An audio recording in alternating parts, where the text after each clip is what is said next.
Good morning, everybody. I'm Jason Elkins with the City of Longmont. I'm the Oil and Gas Coordinator.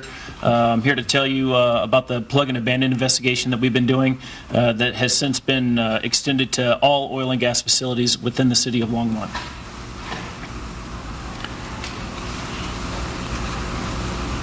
All right, so very briefly, I'm going to talk to you about the history of the site investigations, the scope of the investigations, the costs, our initial results, and where you can find this information on our city website. So back in 2012, the City of Longmont identified that it did not know very much about the oil and gas facilities located within the city limits. So they hired Terracon to go out and do a records investigation. And that records investigation consisted of digging up all the incident reports and all the documentation found at the COGCC level, and as well as within our planning files, and delivered that report in 2013, and that report is available on our website as well. Since then, we have then expanded that from a records investigation to an actual environment investigation. So they extended that out to do groundwater monitoring within all active wells. And so since then, within about the past year, we've now expanded that to all oil and gas facilities. It used to be just active, now it's everything. So this here, this is a map. I generated this off of the COGCC's GIS map-based system. And as you can see, we have about 18 plugged and abandoned wells. We have 8 active wells. We have about a handful of dry and abandoned locations. And then we've also identified about a half dozen pit locations that we're going to investigate. So the scope of the services basically entails going out there, drilling 3 groundwater monitoring wells. These are permanent. We can go out there at any time that we want. We can pull, grab samples, and we can analyze the water. The way they're configured is we have 1 up gradient upstream of the wellhead and 2 down gradient. The 2 down gradient ones should capture any contaminations, and the 1 up gradient, in theory, should be a control. We also install 2 soil vapor points. Those soil vapor points, we will put those within about 30 foot of the wellhead. Each location is different and unique because of where the production facility is located in relation to the wellhead, and so we will tailor each location, each investigation to try to encompass everything found there. So the investigation costs, this is what a lot of people are very interested in. On average, it costs about $16,000 per site. And again, that kind of varies plus or minus a few thousand depending upon the investigation. Case in point, we were out there doing a plugged and abandoned investigation on the Mayita Well.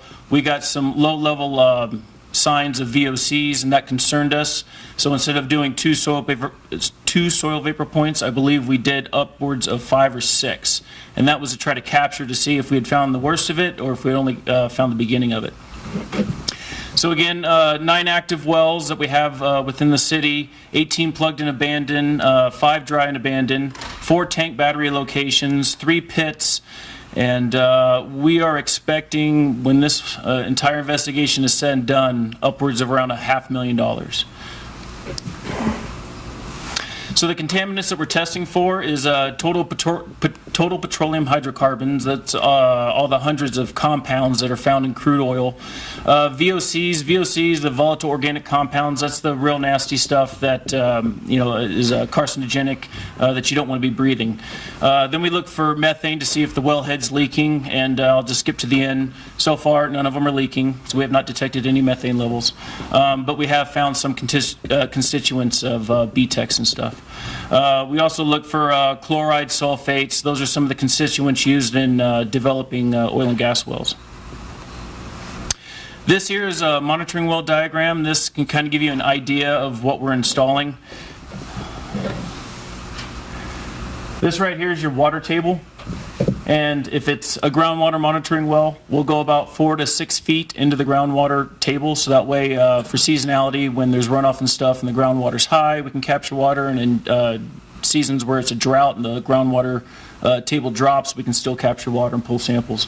If it's a soil vapor point, it'll be a few feet above the groundwater table. And it's just a 2-inch PVC perforated pipe, and it allows us to go out there. We can install them permanently, like that, or we can install them a couple feet underground. It's less invasive that way, so if we're on someone's private property and they don't want to see this unsightly monitoring well, we can bury them a couple feet underground and we can locate them with GPS. Moving forward, this is your typical drilling rig.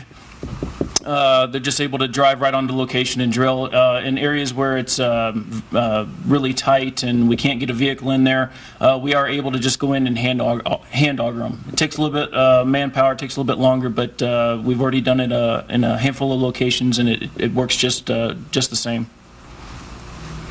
So this here is the soil borings that we took out at the Ryder One site. This was where we identified the tank battery location, and as you can see right there, that's contaminated soil.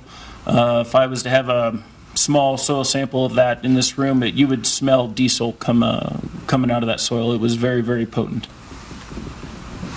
So again, this is a monitoring well. This is the cap. We actually have to GPS these because even though that it's about 8 inches in diameter, when you get grass and leaves and grass clippings and it grows, you won't be able to see it. So we have to GPS these, and we can go out and take samples whenever we want. This here is a real-time monitoring device, so we are partnering with local universities and other companies to do pilot projects. This is a real-time monitoring device that allows us to see readings for methane and VOCs in real time. And we can actually send that information to a web-based browser, and we can see it in real time and view that time versus constituent log. And so then we can also put alerts in place. So if we see 5% increase in a change in value or something like that, that can alert us to go out and investigate to see what's going on. So there's your power source and telemetry unit. That's your methane sensor that's dropped down into the soil vapor point, and that's the wellhead location. So you can see we're within about 7 feet of where the known wellhead location is at.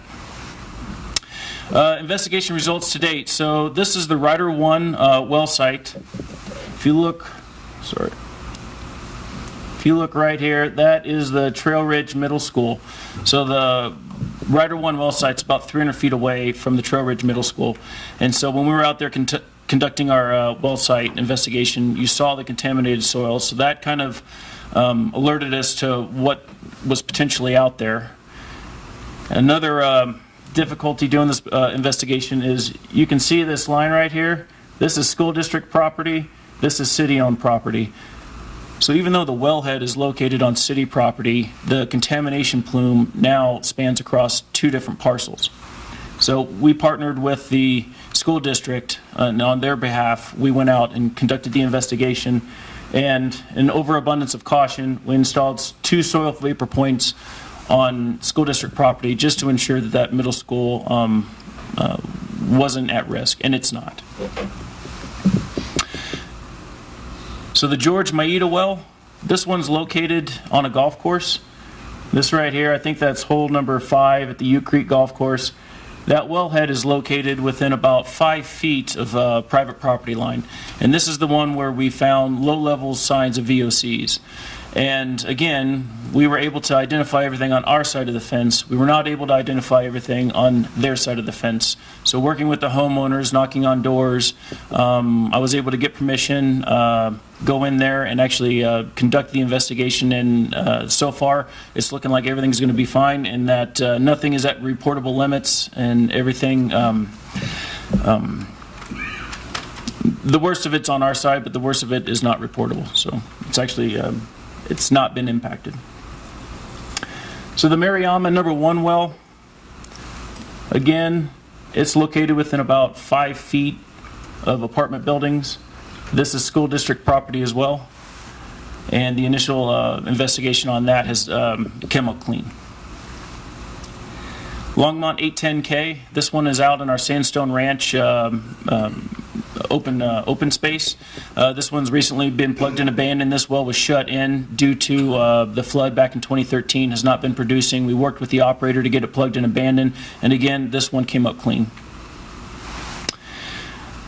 So another thing that is included in that $500,000 overall estimate I gave you was identified plugged and abandoned wells and active wells that's currently not in city limits, but at some point from our comprehensive plan we identified that it will potentially be annexed in.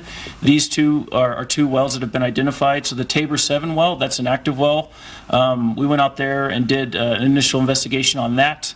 And that came up clean. The Tanaka 1-11, that one's currently going through mining operations in an industrial area. It's not going to be annexed for a few more years, and so when the developer comes in to annex, we will then perform the plugged and abandoned investigation on that one.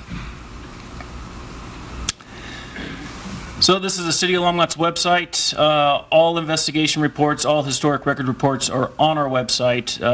They have not been edited. They're directly from Terracon. They're about 93 to 110 pages long. They're very detailed. If you would like to read them, you're welcome to go onto our website and download them. My contact information's on there. If you're interested in this program, if you want to know more about what we've done and what we are doing, feel free to reach out to me.